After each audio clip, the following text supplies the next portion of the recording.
اور وہ سیمی کو قیوم کے بارے میں بھی جو ہے نا وہ ڈی موٹیویٹ کرتا رہتا ہے یا بدگمانی پیدا کرتا رہتا ہے، وہ بھی پروفیسر سہیل جو ہے وہ کرتا رہتا ہے، جو ان کو پتہ نہیں چلتا، لیکن ناول کے بعد میں آ کے اینڈ میں آ کے پھر وہ پروفیسر سہیل جو ہے وہ اقرار کرتا ہے۔ سیمی کی وفات کے بعد قیوم بالکل ٹوٹ پھوٹ جاتا ہے اور وہ اپنے بھائی کے گھر چلا جاتا ہے جو ساندہ کلاں میں، ساندہ کلاں میں جو ہے نا وہ رہتا ہے۔ اچھا، اس کی بھابھی کا نام جو ہے وہ سہولت ہے، اس کی ایک رشتہ دار عابدہ نام کی اس کے پاس آ کے رہنے لگتی ہے۔ عابدہ کی دوستی قیوم سے ہو جاتی ہے۔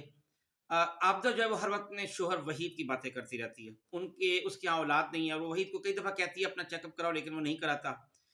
اس وجہ سے اس کی ایک تو اس کی اولاد نہیں ہوتی، تو اس میں قیوم کے ساتھ اس کی دوستی میں یہ بھی بڑی خواہش ہوتی ہے کہ میری اولاد جو ہے وہ ہو جائے، اور وہ ہر وقت وحید کی باتیں کرتی رہتی ہے۔ تو بالکل وہی سیم جو کیس ہے جو سیمی کا اور آفتاب کا تھا، اسی میں کہ وہ وحید کی باتیں کرتی رہتی ہے کہ وحید اپنا چیک اپ نہیں کراتا اور میرے یہاں اولاد نہیں ہو رہی وغیرہ وغیرہ۔ اولاد کی اس خواہش میں، اور یہ جو قیوم ہے یہ تھوڑا سا ہوشیار چالاک بھی ہوتا ہے، تو یہ وحید کی باتیں کر کر کے عابدہ کو بھی اپنی جال میں پھنسا لیتا ہے، اور تمام حدیں جو ہے نا وہ دونوں مل کے پھلانگ جاتے ہیں۔ کچھ عرصے بعد پھر وحید آتا ہے اور عابدہ کو منا کے لے جاتا ہے۔ قیوم اسے روکنے کی بہت کوشش کرتا ہے، حتیٰ کہ اس کو شادی کی بھی پیشکش کرتا ہے، مگر وہ رکتی نہیں۔ اچھا، اس دوران میں قیوم جو ہے یہ ریڈیو اسٹیشن پر ملازمت کر لیتا ہے۔ ملازمت ریڈیو اسٹیشن پر ایک طوائف ہوتی ہے امتل نامی، جو آتی رہتی ہے اکثر کہ مجھے کوئی پروگرام دے دو، پروڈیوسر کے پاس، پروڈیوسر کو منانے کی کوشش کرتی ہے۔ تو اس چکر میں قیوم کے ساتھ پھر اس کی دوستی ہو جاتی ہے۔ تو وہ امتل کو شادی کی پیشکش بھی کرتا ہے، لیکن وہ کہتی ہے کہ اس کو مرد کا بھروسہ نہیں ہے، کیونکہ اس کی ایک دفعہ شادی ہوئی تھی اور اس کے ہاں ایک بچہ بھی ہے، اس کا بیٹا بھی ہے۔ اگرچہ بیٹا اس کا 100% نارمل نہیں، تھوڑا سا پاگل ٹائپ یعنی ہے، وہ اب کافی بڑا ہو گیا ہے۔ تو ایک دن وہ جو سہولت ہے وہ پسند نہیں کرتی امتل کو، تو ایک دن وہ اس کو خبر دکھاتی کہ امتل کو اس کا جو بیٹا تھا اس نے اس کو قتل کر دیا۔ اب یہاں پہ پھر سہولت کی خواہش ہوتی ہے، جو قیوم کی بھابھی ہوتی ہے اس کی خواہش ہوتی ہے کہ میں قیوم کی شادی کو بہت اچھے گھرانے میں کر دوں، تو اپنے لحاظ سے وہ ایک اور لڑکی ہوتی ہے روشن، اس سے اس کی شادی کر دیتی ہے۔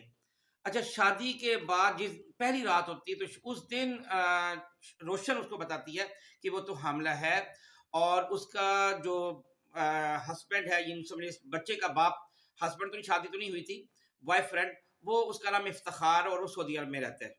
دونوں، وہ بتاتی ہے کہ ہم دونوں ایک دوسرے سے بہت پیار کرتے ہیں۔ تو قیوم جو ہے بہت افسردہ ہوتا ہے، کیونکہ اس کی اب خواہش ہوتی ہے کہ میں اچھی طرح سیٹل ہو جاؤں، تو لیکن یہ کہ انسانیت پھر بھی اس کے اندر اتنی ہوتی ہے کہ وہ پھر افتخار کو بلواتا ہے، بلوا کر روشن کی شادی اس سے کروا دیتا ہے۔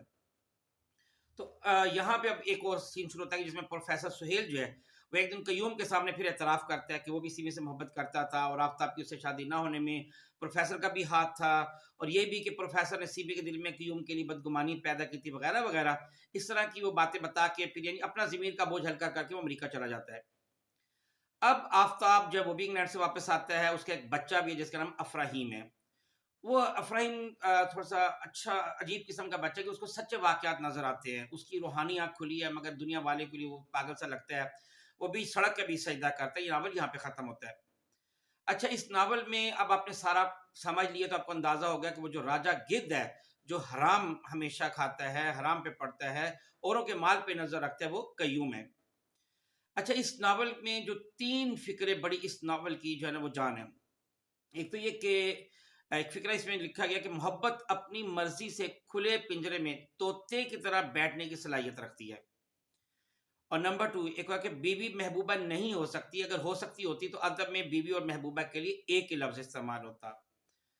اور ایک تیسرا فکرہ اس میں بہت اچھا ہے کہ محبت نہ مانگو، کیونکہ مانگی ہوئی محبت کا مذہب بگڑی ہوئی شراب جیسا ہوتا ہے۔ تو اس پورے ناول میں آپ نے دیکھا کہ حلال اور حرام کی بات کی گئی ہے، کہ صرف حرام پیسہ ہی نہیں ہوتا، حرام رشتہ داری میں بھی آ جاتا ہے، جیسے ابھی قیوم نے جو حرام کے رشتے بنائے تھے۔ حرام جو ہے وہ سوچ بھی ہو سکتی ہے، حرام جو ہے وہ رویہ بھی ہو سکتا ہے، حرام ہمارا کھانا ہو سکتا ہے، حرام ہمارا پہننا ہو سکتا ہے، ہمارا حرام ایون بعض اپنی زندگی بھی حرام کر لیتے ہیں، حرام کی زندگی بھی ہو سکتی ہے۔ وقت بھی روز لوگ حرام کرتے ہیں، مثال کے طور پہ آپ ایک جگہ جاب کر رہے ہیں اور وہاں پہ آپ تنخواہ پوری لے رہے ہیں، لیکن صحیح وقت آپ اس کو پورا نہیں دے رہے، تو آپ اپنا وقت بھی حرام کر رہے ہیں۔ تو یہ سب چیزیں اس ناول میں بتائی گئی ہیں حلال و حرام کا۔ تو یہ ناول ہر ایک کو ضرور پڑھنا چاہیے کیونکہ بہت زبردست ناول ہے یہ، بانو قدسیہ کا یوں کیسے کہتے کہ ایک قسم کا شاہکار ناول ہے۔ یہ ایک سیریز میں نے شروع کی، انشاءاللہ میکسیمم جتنے بھی اردو کے مشہور ناول ہیں اور انگلش کے جتنے مشہور ناول ہیں سب اسی طرح میں ایکسپلین کروں گا ان کی سمری۔ پسند آئے تو کمنٹ سے نوازیے گا۔ السلام علیکم ورحمۃ اللہ وبرکاتہ۔